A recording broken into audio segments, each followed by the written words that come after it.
स्वागत है एक बार फिर से आप सभी का आपके अपने परिवार रिवॉल्यूशन डिप्लोमा में। मैं हूं आपका दोस्त और होस्ट हिमांशु सिंह। जैसे कि आप लोगों को पता है कि हम लोग पिछले दिनों थर्मल की क्लासेस कवर कर रहे थे, बट अभी भी कुछ लाइव स्ट्रीमिंग में दिक्कतें आ रही हैं और जिसकी वजह से हमारी क्लासेस डायरेक्ट लाइव नहीं हो पा रही हैं। और लाइव चैट के लिए भी हमने ट्राई किया था, बट उसमें भी कुछ ना कुछ प्रॉब्लम्स आ रही हैं। तो आज के सेशन में हम क्या करेंगे कि थर्मल जो बॉयलर्स थे, जैसे कि हम लोग पढ़ रहे थे, और बॉयलर्स में जो आगे के बचे हुए क्लासेस थे हम लोग उसको कंटिन्यूअसली कवर करेंगे। और आगे हम लोग देखेंगे कि आगे हमारा टॉपिक क्या है। तो इससे पहले कि आप लोग चैनल पर अगर नए हैं तो इस चैनल को सब्सक्राइब करिए, अपने ज़्यादा से ज़्यादा दोस्तों के साथ शेयर करिए। और जो आपके फ्रेंड्स अभी तक इस चैनल पर नहीं जुड़ पाए हैं या फिर दूसरे जगहों से हैं तो उनके साथ शेयर करिए। और अगर आप लोगों के कुछ भी डाउट्स होते हैं डिप्लोमा से रिलेटेड तो एक बार कमेंट करके कमेंट सेक्शन में ज़रूर पूछिए।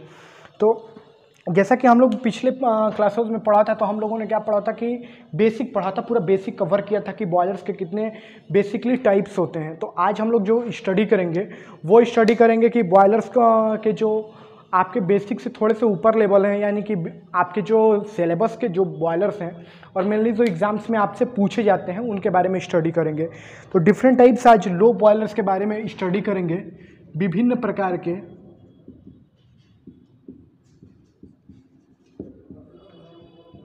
प्रकार के निम्न दाब बॉयलरों के बारे में आज हम लोग स्टडी करेंगे। निम्न दाब बॉयलर। अब ये बॉयलर कौन कौन से हैं जिनके बारे में आज हम लोग स्टडी करेंगे। तो हम लोग आज स्टडी करेंगे पहला, तो सबसे पहला होगा हमारा, वो होगा सरल खड़ा बॉयलर। सरल खड़ा बॉयलर सबसे पहला होगा। दूसरा होगा हमारा दूसरा रेल इंजन बॉयलर, जिसको इंग्लिश में कहते हैं लोकोमोटिव बॉयलर, यानी कि रेल इंजन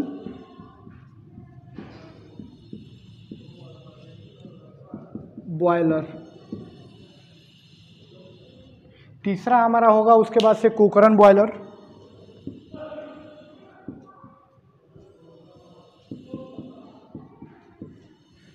और चौथा और लास्ट होगा हमारा क्या, चौथा होगा लंकास्कर बॉयलर, लंकाशायर बॉयलर। और जो सबसे लास्ट होगा हमारा वो होगा क्या, हमारा सबसे लास्ट वो होगा Babcock Wilcox boiler. Babcocks and Wilcox.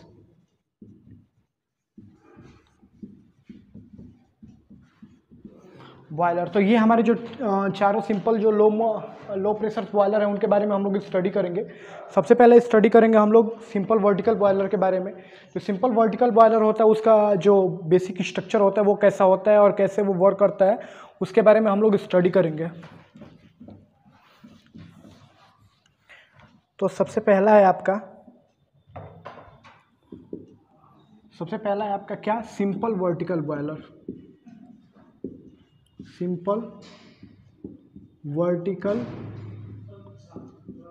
Boiler यानी कि साधारण सरल खड़ा बॉयलर, इसको हिंदी में कहते हैं सरल खड़ा बॉयलर। अब इसके नाम में दिया हुआ है क्या, ये खड़ा बॉयलर है, यानी कि इसकी जो प्रिंसिपल एक्सिस होगी वो कैसी होगी, या वो सीधा आपकी वर्टिकल होगी, यानी कि खड़ी टाइप की होगी। तो सबसे पहले इसका देखते हैं, जो इसका बेसिक स्ट्रक्चर है वो है कुछ इस टाइप का, ठीक। अब इसमें क्या क्या है कटे हुए, ये है यानी कि ये है आपका मेन होल। दूसरा है आपका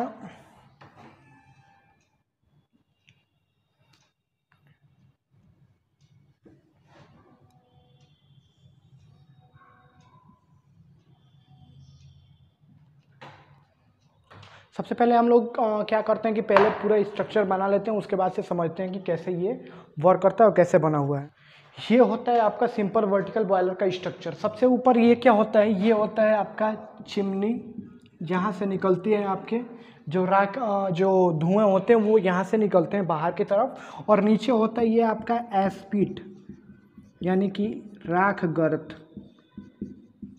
और ग्रीट लगा होता है, यानी जालियाँ पे जिस पे कि राख नीचे की तरफ गिरता है और राख फ्यूल बर्न होने के बाद जो राख होती है वो यहाँ से हम लोग बाहर निकाल देते हैं। यहाँ पे है आपका फायर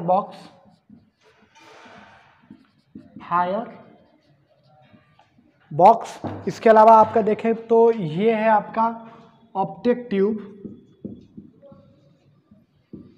अभी इन सब का हम लोग क्या करेंगे कि बेसिकली स्टडी करेंगे कि इनकी वर्किंग कैसे होती है। दूसरा है ये है आपका हस्त बिंदु।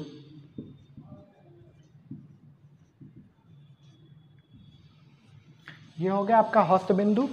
और उसके अलावा ये हो गया आपका मेन होल। और मेन होल के बाद इधर भी इस साइड भी क्या है, ये जो सेम साइड पे है वो क्या है, ये भी है आपका हस्त बिंदु। और उसके अलावा बचा हुआ है ये है आपका फायर पॉइंट, यहाँ पे आग जलती है। ये हो गया आपका फायर बिंदु। ये हो गया पूरा स्ट्रक्चर। स्ट्रक्चर में क्या है, यहाँ पे कभी भी फ्यूल बर्न होता है, ऊपर से पानी लगा हुआ है। ये मेन होल हम लोग जानते हैं किस लिए होता है। मेन होल होता है किसी भी बॉयलर के ऊपर, किस लिए कि उसके अंदर आदमी जाके कहीं पे भी साफ सफाई कर सके और उसको मतलब बॉयलर के अंदर कभी भी सफाई हो सके। यहाँ पे जलती है, फ्यूल बर्न होती है। और फ्यूल बर्न होने के बाद क्या होता है कि नीचे हम लोग एस्पिट रखते हैं, यानी कि राख गिरेगी तो हम लोग यहाँ से एक जाली लगाए रहते हैं ऊपर, ग्रिट के नीचे राख गिरती है तो उसके लिए हम लोगों ने कुछ लोहे के टाइप का रखा रहता है कि वहाँ से निकाल लिया जाता है सीधा। ये फायर बिंदु, इधर से हवा आती है, हवा आने के बाद हवा के साथ मिक्स होकर यहाँ पे जलता है। ऑप्टिक ट्यूब है, यानी कि यहाँ से थोड़ा से जो फ्यूल बर्न होने के बाद जो हमारा धुआं निकलता होगा, ये ऑप्टिक ट्यूब से होता हुआ चिमनी से सीधा बाहर निकल जाएगा। ये है आपका मेनली क्या है, सिंपल वर्टिकल बॉयलर। और इसकी खासियत क्या क्या है, इसकी खासियत है जैसा कि सीधा सभी बॉयलर का होता है, इसका 2/3 भाग पानी रहता है। कभी भी इसका क्या होता है, 2/3 भाग कभी भी पानी रहता है। और इसमें भाप का जो दाब होगा, भाप का दाब वो क्या होगा, 15 बार के आसपास होगा। कभी भी 15 बार या 15 बार से कम होगा। कभी भी जो इसमें भाप जनरेट होगा, स्टीम जो जनरेट होगी, उसका प्रेशर कितना होगा, 15 दाब या उससे कम होगा। और इसका जो बाहरी व्यास है उसकी लंबाई होती है, बाहरी व्यास होता है इसका, बाहरी व्यास जो होता है इसका वो होता है आपका 1.5 मीटर, 1.2 होता है, 1.2 मीटर होता है। ये इसका बाहरी जो व्यास होता है। और हाइट होती है इसकी हाइट होती है 3 मीटर। 3 मीटर क्या होती है, इसकी टोटल हाइट होती है। तो ये हो गया आपका पूरा सिंपल वर्टिकल बॉयलर। इसकी जो खासियत है वो मेनली याद करने वाली क्या क्या है, ये होता है भाप का दाब होता है, इसमें 15 बार तक ही जनरेट होता है। उसके अलावा जो इसकी बाहरी व्यास होती है वो होती है 1.2 मीटर और हाइट होती है वो 3 मीटर टोटल होती है। उसके अलावा सिंपल वर्टिकल बॉयलर का जो और भी जो माउंटिंग्स लगे होते हैं, जैसे water level indicator, steam level, steam pressure indicator, वो भी इस पे लगे हुए होते हैं। इसके अलावा दूसरा जो हमारा कैटेगरी है,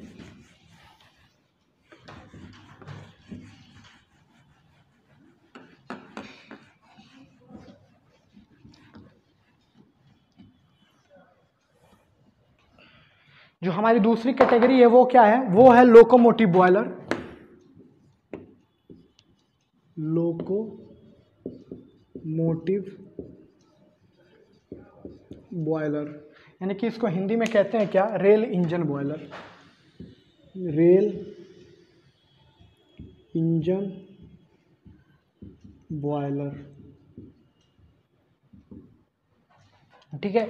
अभी सबसे पहले क्या करते हैं कि रेल इंजन बॉयलर का फिगर बनाते हैं। फिगर बनाने के बाद आपको एक्सप्लेन करके बताते हैं। तो ये है आपका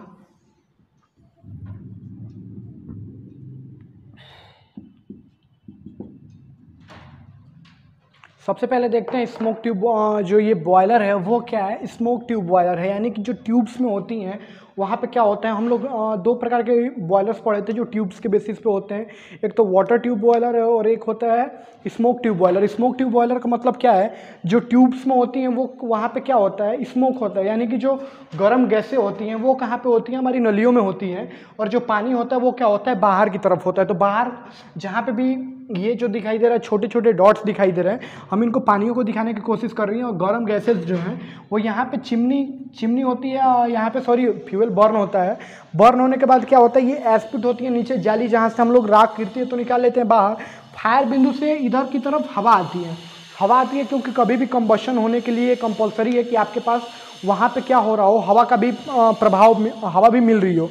और यहाँ पे बर्न होने के बाद सीधा ऊपर की तरफ जाता है और ऊपर क्या होता है कि यहाँ पे अंदर जो होती हैं वो होती हैं क्या आपकी अंदर की तरफ होती हैं, वो क्या होती हैं आपकी जो गर्म गैसें होती हैं या फिर जो हवा गर्म होती है ऐसा कह लीजिए, वो क्या होती है अंदर की तरफ होती हैं। बाहर की तरफ वाटर होता है। वाटर को क्या होता है कि इसके अलावा इस पे लगे होते हैं एक तो भाप निकास के लिए यहाँ पे प्रेशर गेज होता है, मेन होल होता है और चिमनी होती है। चिमनी से मतलब कि धुआं जो गर्म गैसें जो वेस्ट हो जाती हैं बाद में उनको चिमनी से बाहर निकाल लिया जाता है। भाप निकास से क्या होता है कि भाप जो बने हुए होते हैं उनको बाहर लिया जाता है। और धूम्रवात से क्या होता है कि जो वेस्ट मटेरियल है उनको बाहर कर लेते हैं। और मेन होल है तो पहले से ही हम लोग जानते हैं कि मेन होल का क्या होता है। कभी भी मेन होल का काम कभी भी होता है क्या कि वहाँ से आदमी जाए और आदमी जाके अंदर चेक कर सके कि कैसा बॉयलर परफॉर्म कर रहा है। तो इसके अलावा ये होता है पूरा बेसिक स्ट्रक्चर। ये अंदर ट्यूब्स होती हैं। ट्यूब्स के अंदर क्या होता है यहाँ पे फायर मतलब जो गर्म गैसें हो रही हैं, गर्म गैसें अंदर घूमती रहती हैं। इसकी खासियत क्या है, इसमें भाप का जो दाब होता है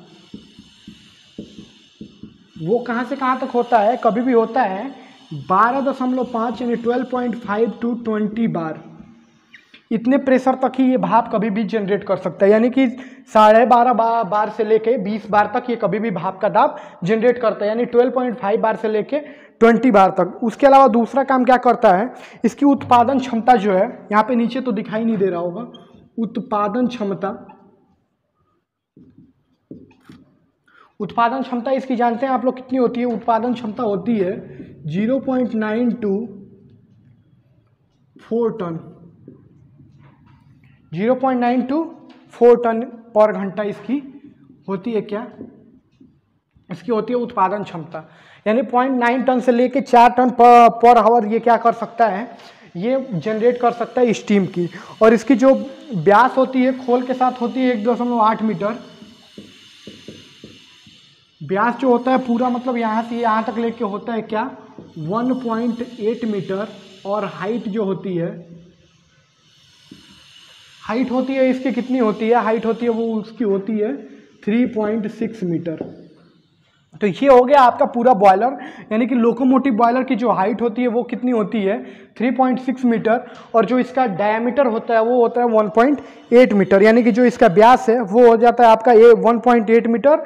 और जो इसकी हाइट हो गई वो हो गई आपकी टोटल जो ये हाइट हो गई ये होगी आपकी 3.6 मीटर। इसके अलावा इसमें भाप का जनरेशन कितना होता है 12.5 बार से लेकर 20 बार तक। और इसमें जो उत्पादन कैपेसिटी होती है इसकी, यानी कि वो क्षमता जो होती है वो होती है आपकी 0.9 टन टू लेके 4 टन के आसपास होती है, यानी कि 0.9 to 4 टन होती है इसकी कैपेसिटी। और अगले जो बॉयलर्स के टाइप हैं लैंकेशायर और इसके अलावा कॉनकर्न बॉयलर और बेबकॉक्स बिलकॉक्स के बारे में हम लोग अगली क्लासेस में कंटिन्यूअसली स्टडी करेंगे। Thank you so much. अगर आप इस चैनल पर नए हैं तो एक बार चैनल को सब्सक्राइब करिए, अपने ज़्यादा से ज़्यादा दोस्तों के साथ शेयर करिए। Thank you so much.